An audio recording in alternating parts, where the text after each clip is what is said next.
Hey everybody, what's happening? Question of the day: should we, should I, should you buy the Xiaomi 14 Ultra? I've kind of been sleeping on this phone, and I'll be honest, I've kind of been sleeping on all the Chinese phones because, well, yeah, okay, never mind. We all know the drama that went on, I guess, a few years ago with the Play Store, China, da, da, da, so I kind of just was, well, I'll just stick with the stuff that's consistent, right? Like Apple, Samsung, Google.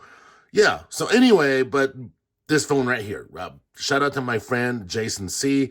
He's over at he's over on X, formerly known as Twitter. Go over there and follow him. But he's the one that turned me onto this right here. And I was like, well, let me see what's going on here. And then I was looking at the specs. I was like, what? What is this?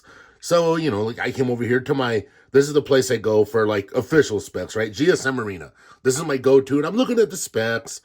All right, so it says 5,000 milliamp battery right here, but Xiaomi is, they're touting it as a 5,300 milliamp battery. And over here it says 12 gigs of RAM or 16 gigs of RAM.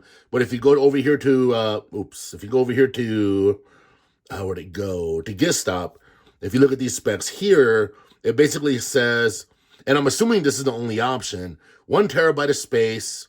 I mean, not 1 terabyte of space, 16 gigs of RAM. And like I said there, you see that 53 milliamp battery. Very, very impressive. And I looked over this, and I'm looking at the bands and stuff.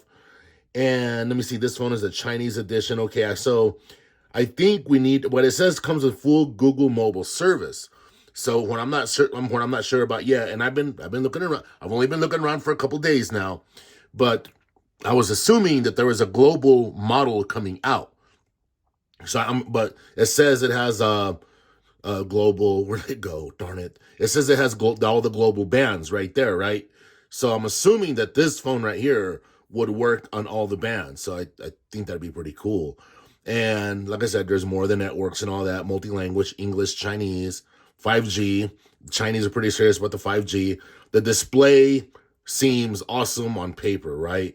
So that's pretty cool. That's 120 hertz refresh rate. The processor, they're using the 8 Gen 3, so that's good. But I wonder if it's the same 8 Gen 3 that's in the S24 Ultra, because these 8 Gen 3s are optimized for, I mean, the ones that are in Samsung phones are optimized for Samsung. Like Qualcomm and Samsung have a deal for the Samsung phones to get the optimized version. I'm sure most of you already know that, right? Anyway, back to the storage here. And that's another thing that does concern me. And I'm also concerned about updates, right? Like, I'm not going to have my Samsung phone more than a couple years. I mean, as far as a daily driver, I'm only going to use it for a year.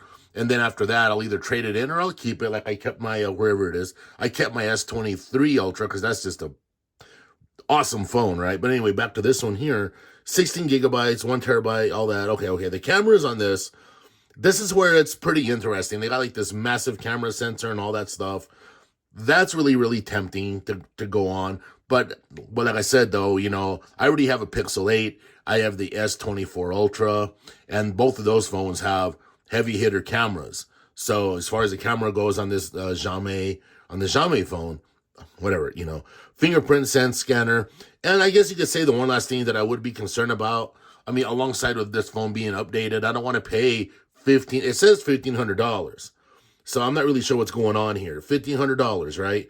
Actually, $1,600. I mean, one more dollar and it's $1,600 after taxes.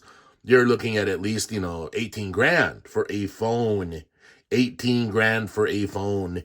So you want to make sure that you're getting, a deal, and you want to know what the return policy, because say you get the phone and you're like, this is kind of a, because I don't want to throw shade on, and I'm not going to do it. Maybe I should. I don't want to throw shade on LG, but I had the LG V60, and yeah. Anyway, the updates, the way things got handled and everything, it left a bad taste in my mouth.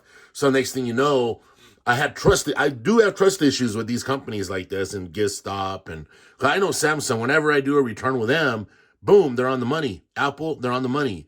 So, and it's been like, let me see, which phone did I return with Apple? I can't remember. I think it might have been like one of the Plus models. I got a Plus model, and I'm like, no, this is a big mistake, so I sent it back, right? Samsung, I think I returned a Z Fold or something like that. They were on the money. Same thing with that. Same thing with Google, right? Anyway, because y'all know me. I buy a ton of phones. I even did it with this S24 Ultra. I went about the violet thinking that was going to be the one. Then I was like, I can't do it. This color's not me. So I went and got the titanium gray or silver. And now I'm like the happiest camper ever. Question of the day, though. Should I buy the Xiaomi 14 Ultra? Should you guys buy the Xiaomi 14 Ultra? Talk to me in the comments. I want to know what you all are going to do. All right, everybody. Thank you and take care.